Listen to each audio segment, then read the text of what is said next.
John F. Jay Stratton of the Office of Naval Intelligence was the first director of the UAP Task Force and a career intelligence officer who pushed for the use of the term UAP.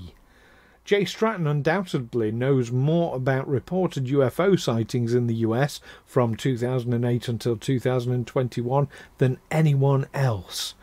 As an intelligence officer with over 32 years of experience in a variety of federal and military national security positions, he was tasked with briefing the government after gathering a collection of videos and photos of unidentified objects taken by the military.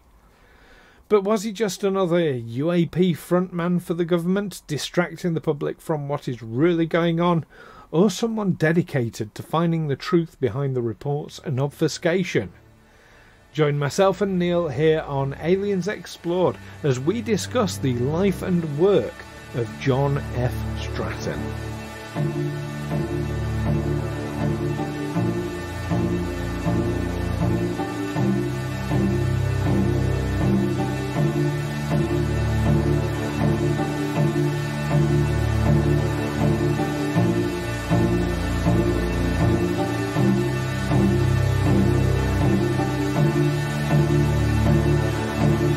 Aliens Explored is a weekly podcast exploring famous and obscure cases of UFO sightings, alien abductions and other strange events from both a believing and a skeptical perspective whilst keeping an open mind. I'm Stu Jackson, a professional actor and amateur ufologist with a particular interest in the crop circle phenomenon. I'll be debating that otherworldly visitations are real. The truth is out there. And I'm Neil Kelly. I'm a professional actor as well and used to work for the military as an intelligence analyst. I'll be arguing from a more doubtful point of view. I mean, it's all a bit far-fetched, isn't it?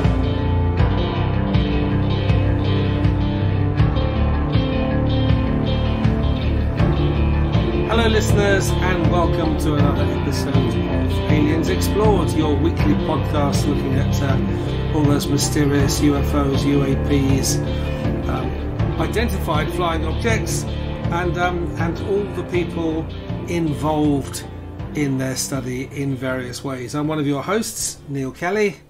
And I am your other host, Stu Jackson. How are you doing, Neil? Yeah, good. Yeah? Yeah, really good. Still coming down from being away at that Star Trek convention, but also gearing up for going camping this weekend. Okay.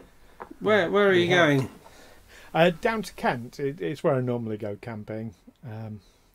So at the time of recording this, we are just coming up towards Bank Holiday weekend at the end of August. Mm-hmm. So yeah, it's a long weekend. I haven't been camping yet this year, so why not? Why not, indeed.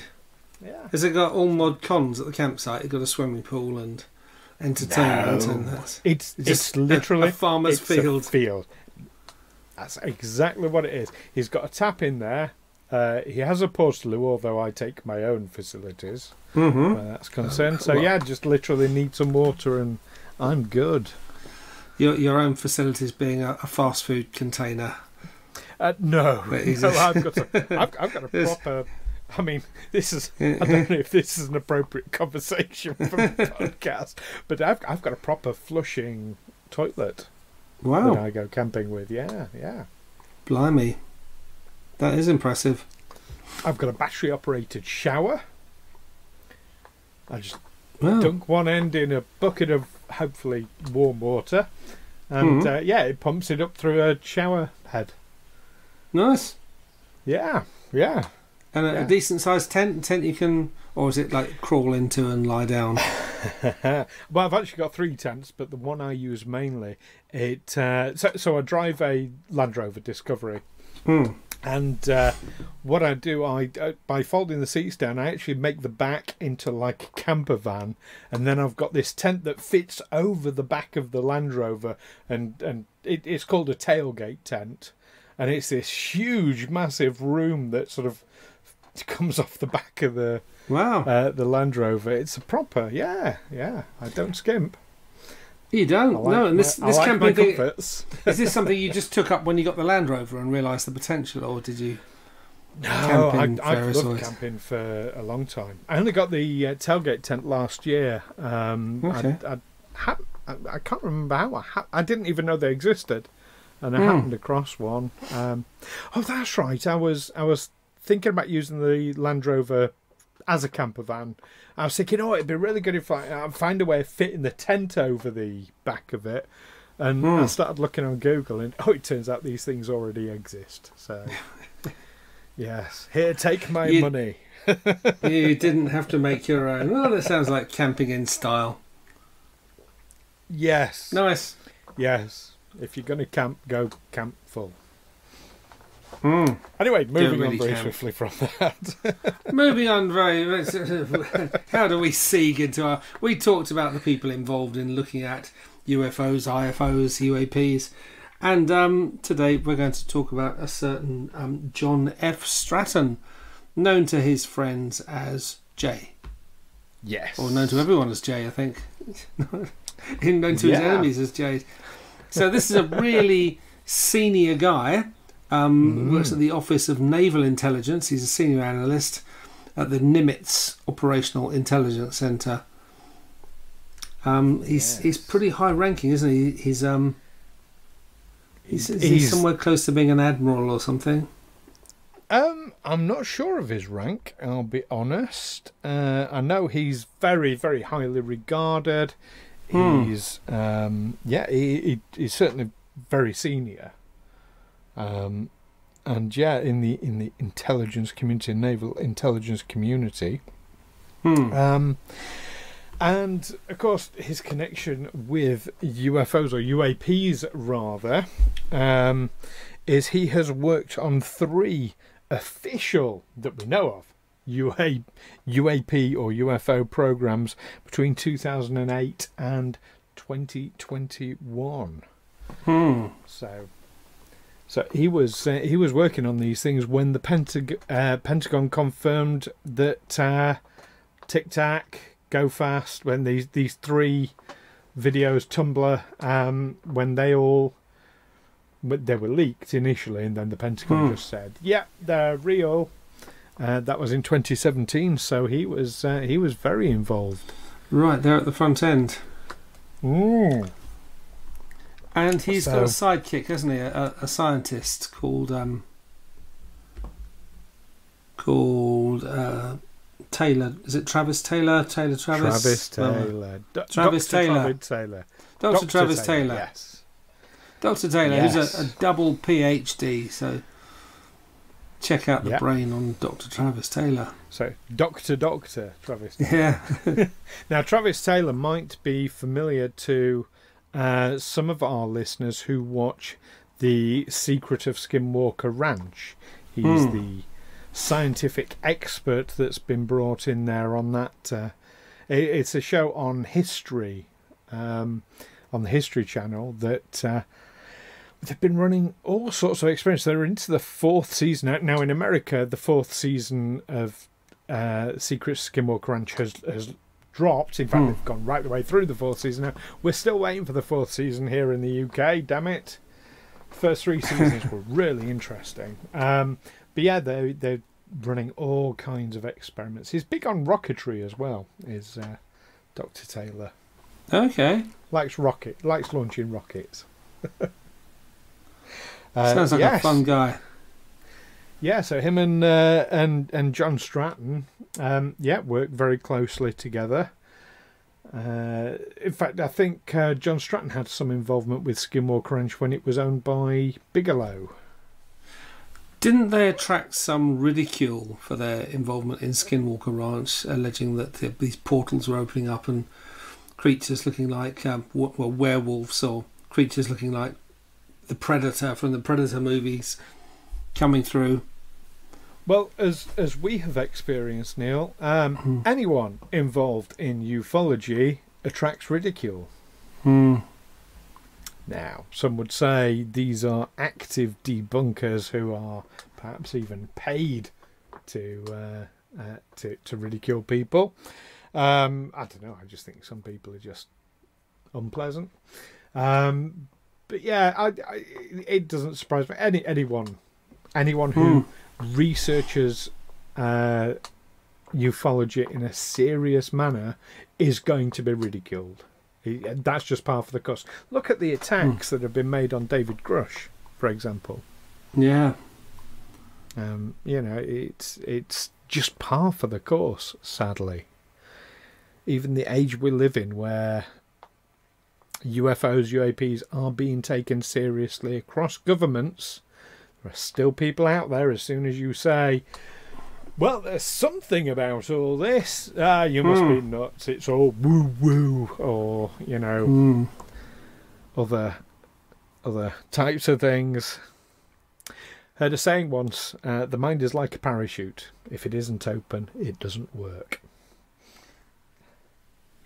Yeah. I like that one.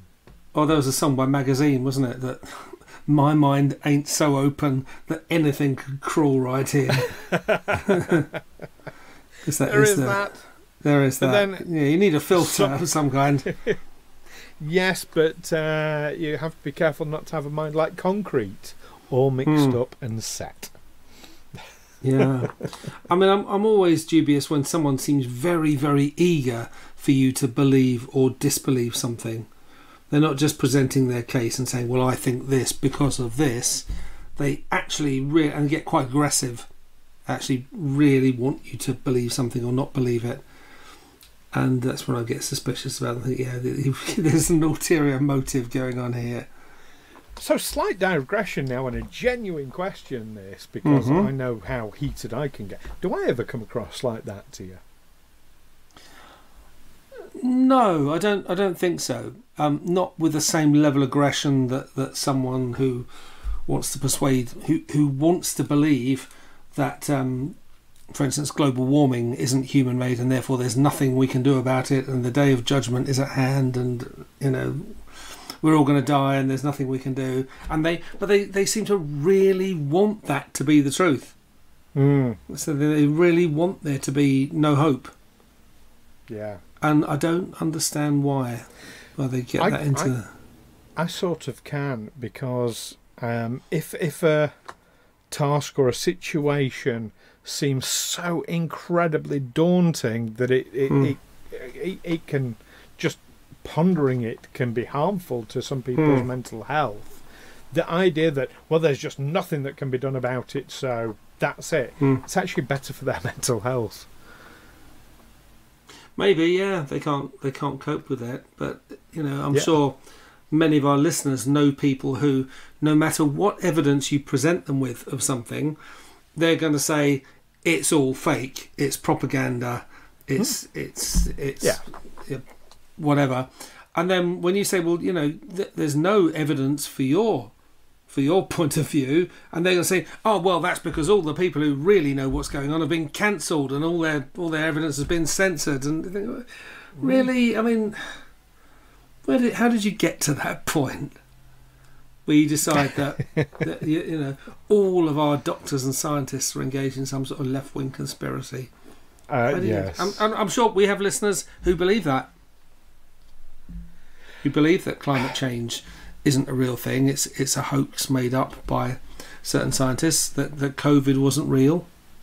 Well, that one always I find a bit startling, because the idea that COVID was some sort of hoax would mean that all these governments of the world that can't agree what day of the week it is, let alone anything else, were all colluding and keeping this. No.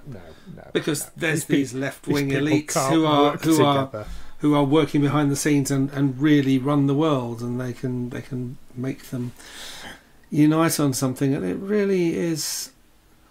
But you can't have conversations with people like that, because they're never going to believe, they're never going to accept anything you say, they're never going to accept any evidence you give, and their lack of evidence will just be taken as proof that it's been suppressed. So you can't really move on.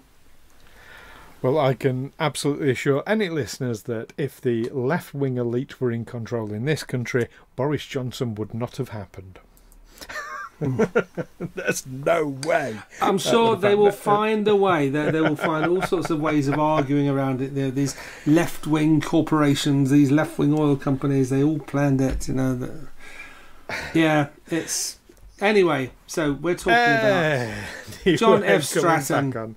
Yeah. And now I'm looking at one of the chief sources of nonsense news and conspiracy theories, the Daily Mail, the Mail Online. Our good friend, a very untrustworthy source, but they published an exclusive a little while back, and when was it?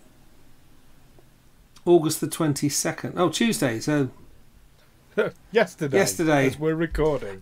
Ex-UFO chiefs claim their Pentagon bosses misled Congress by claiming a swarm of mysterious objects that buzzed around Navy ships in 2019 were mere drones, not a national security threat. Have you read about these incidents? I have not. Like you say, this is breaking news as of yesterday, and I must admit I've not seen this yet. So where does John Stratton come into that?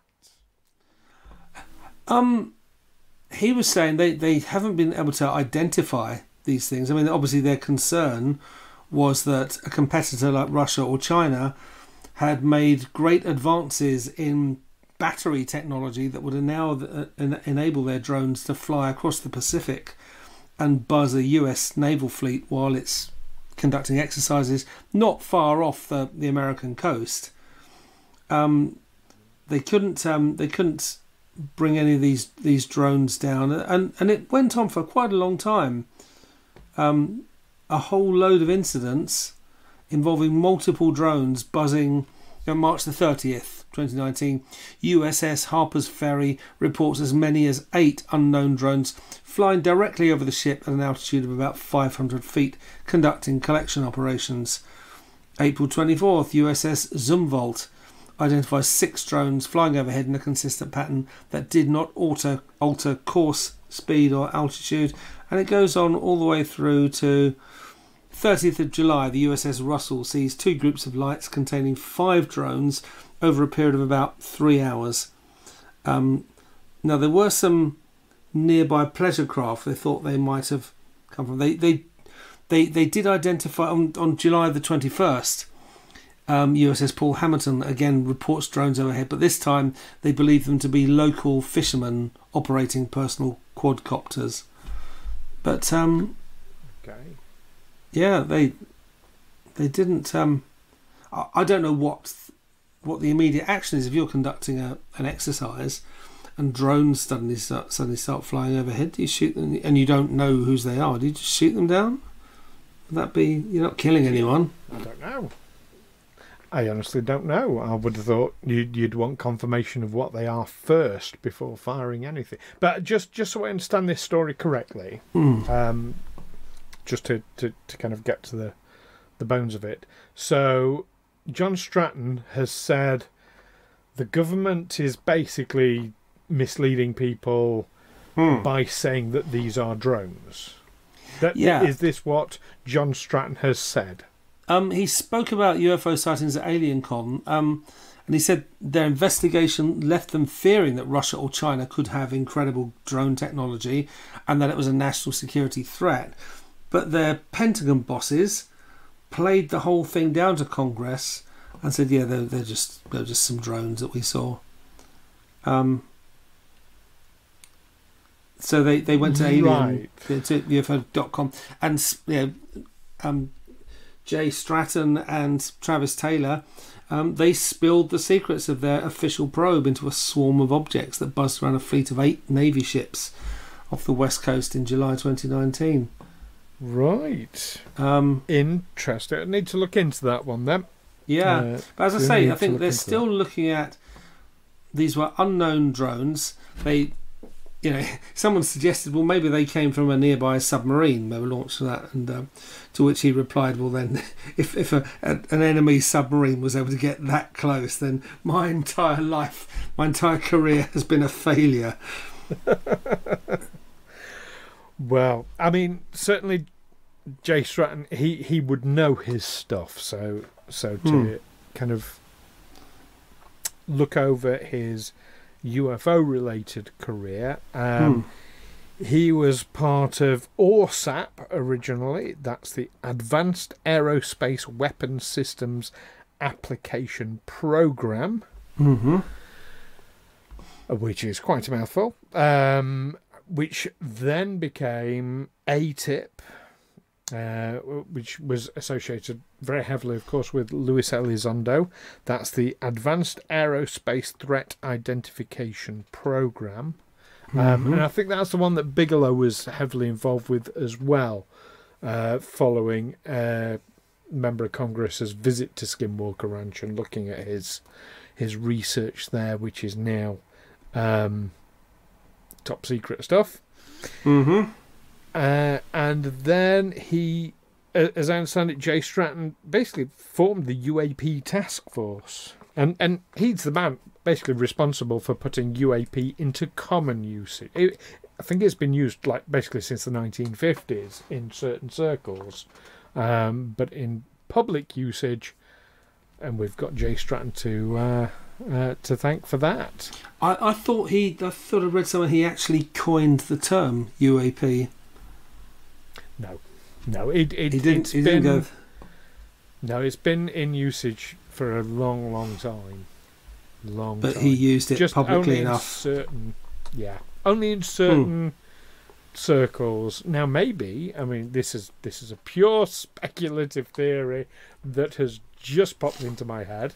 Maybe UAP was originally used in certain briefings and records so that people wouldn't know it was UFOs they were being talked about. Or the leap that they would make, that as soon as you say UFO, they think alien spaceship rather than flying just something up in the sky that you can't identify. Yes. You say UFO, people think flying saucer, like the one behind your head. That's the immediate image that comes to people's minds. Little green man. Yeah, UFO just means we don't know what it is. It's in the sky. It's a thing. That's as much as we know. But in terms of driving publicity and bringing the public's awareness of the, let's call it the UAP phenomenon, Jay Stratton has made some massive inroads.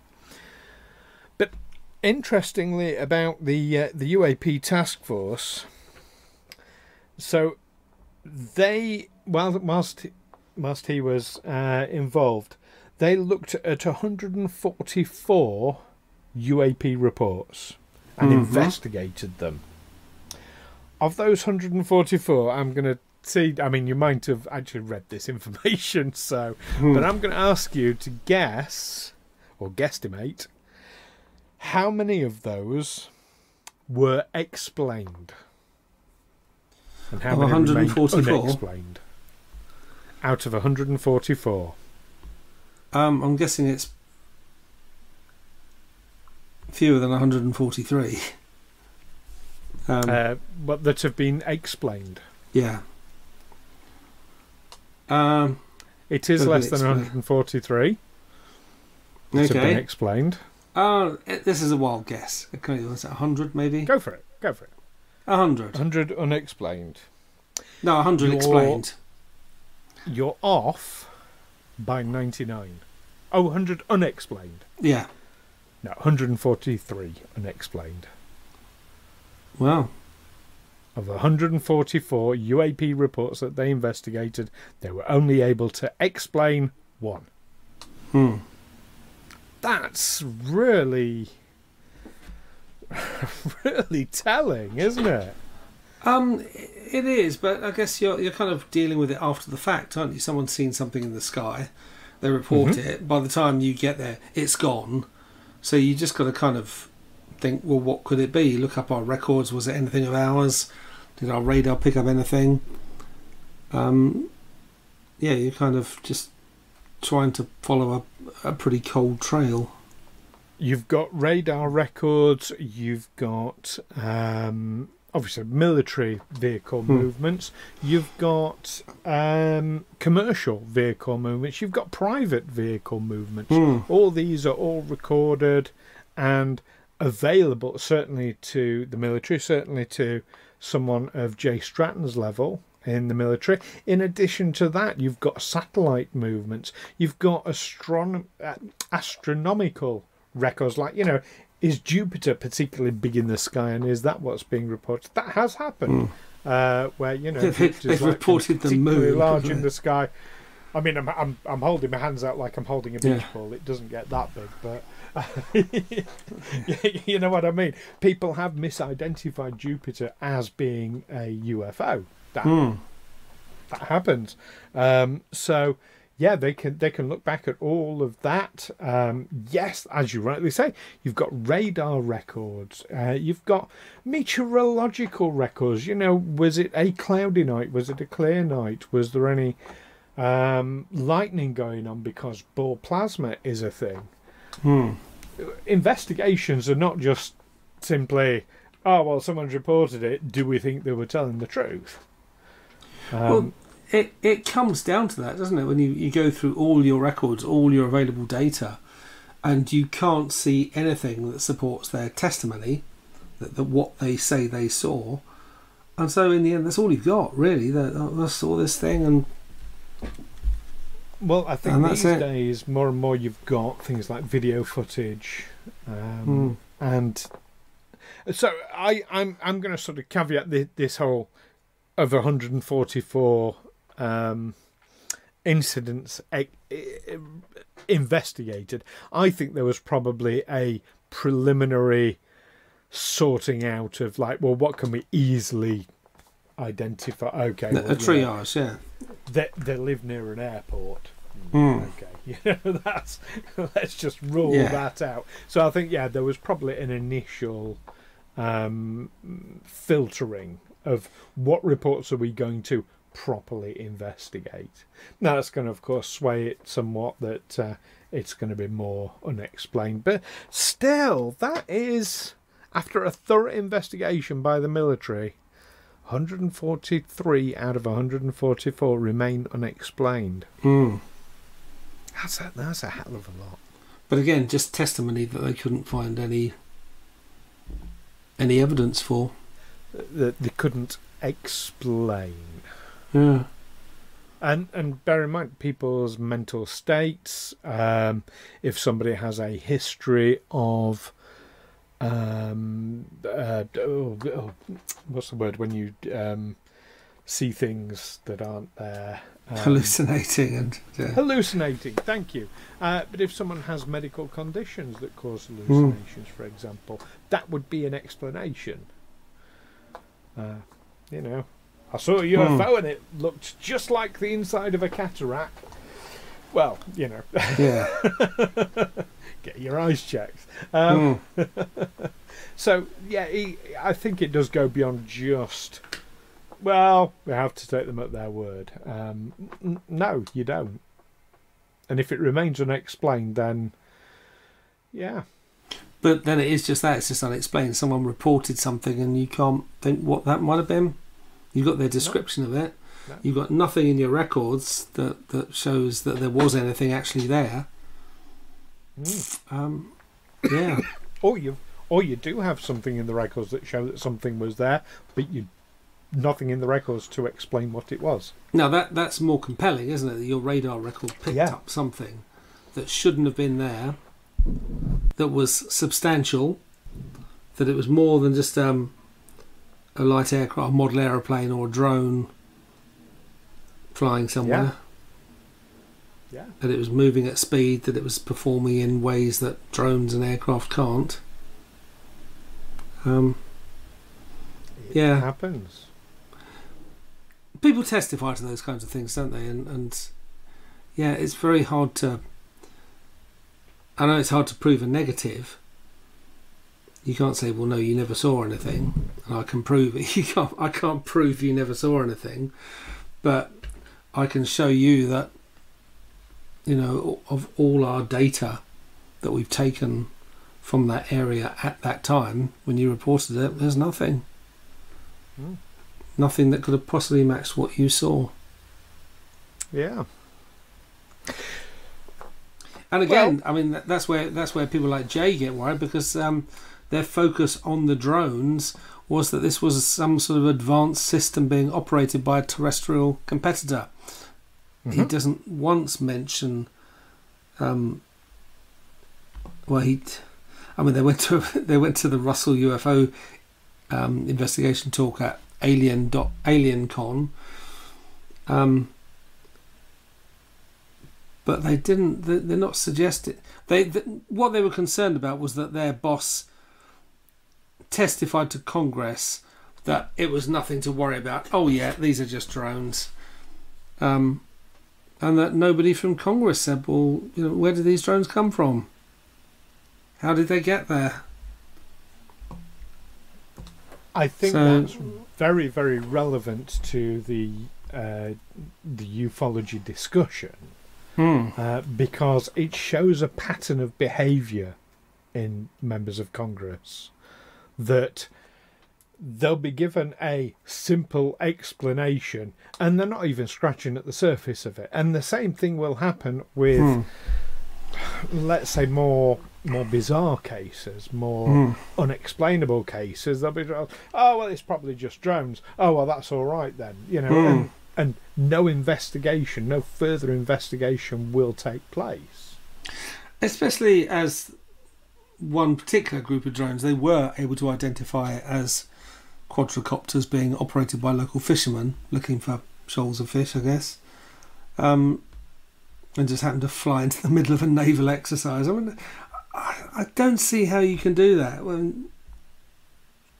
maybe their security is lax. I remember once I was in San Diego and we were taken on this jolly, we were taken on this yacht, and we sailed back into San Diego harbour, and there were these 3 submarines parked up. There was a Trident missile submarine and 2 smaller hunter killers parked up beside it, and we sailed right up to them, and I thought I could easily jump down from the deck of this yacht onto one of those submarines.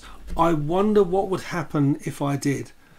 And I mean, I wasn't curious enough to actually do it. No, because I thought that could be really serious.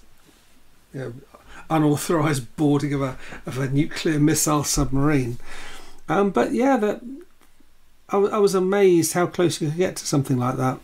Yeah, just goes to show going up and affixing a magnetic explosive device to the hull probably wouldn't have been difficult from that description. Yeah, I don't know what kinds of safeguards they've got in there to stop a diver going down. And exactly. One of my weirder acting jobs that I do. I know we've talked about this off air before, but our listeners might be interested.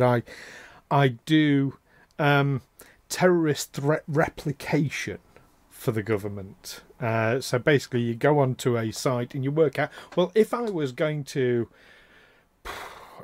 commit mass murders or blow this building up or whatever, what would be the best way of doing it? What would be the best way of going about it? And you conduct actual reconnaissance on site. It's really, really interesting. Obviously, I can't talk about any of the jobs that I've actually done. Of course. But that hostile threat replication, it gives you a certain mindset. So instantly you're saying about this, well, we could get right up next to this nuclear submarine. Well, yeah, okay, straight away I can think of like dozen things that you could potentially do to it, because you get into that mindset. Anyway, this is all to prevent these things from happening, listeners, just so you are absolutely clear.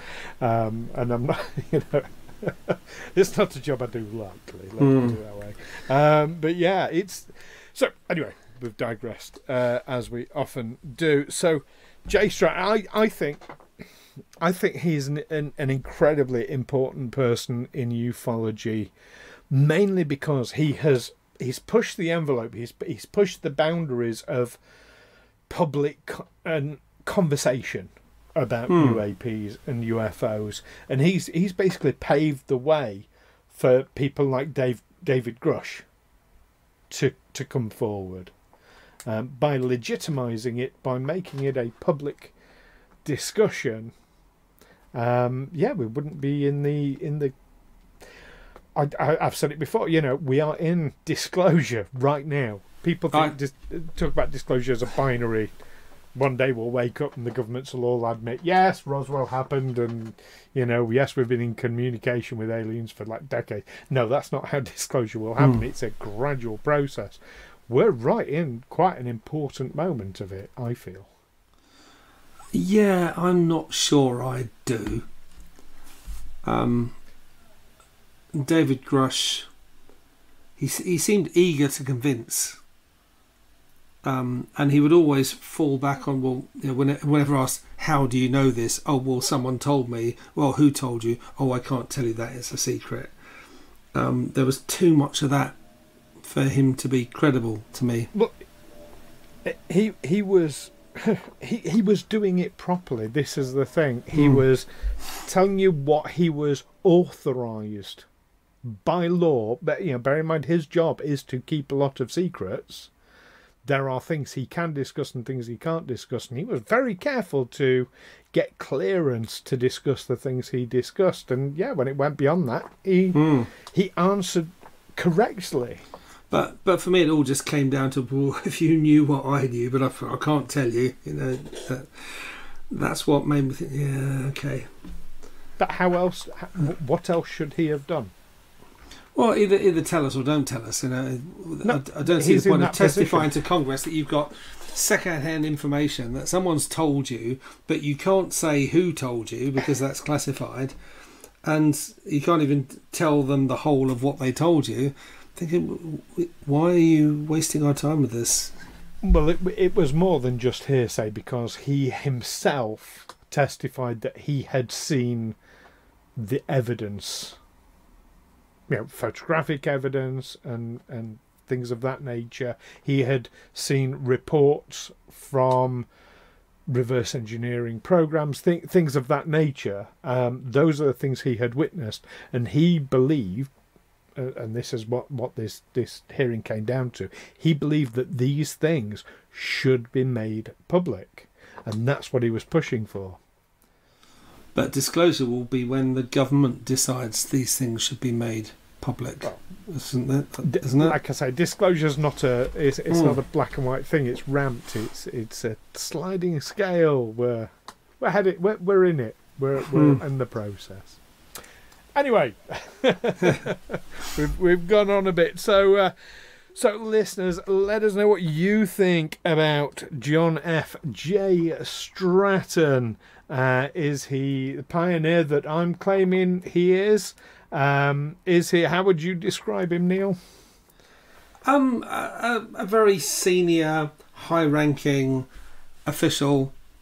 Very, very, very noted, very credited. Lots of titles and awards and diplomas to his name. And from the article I read, his nose is a bit out of joint. That his boss has gone to testify to Congress saying something that, no, that's not what we agreed. That's what I think. Okay, but is he someone with a grudge?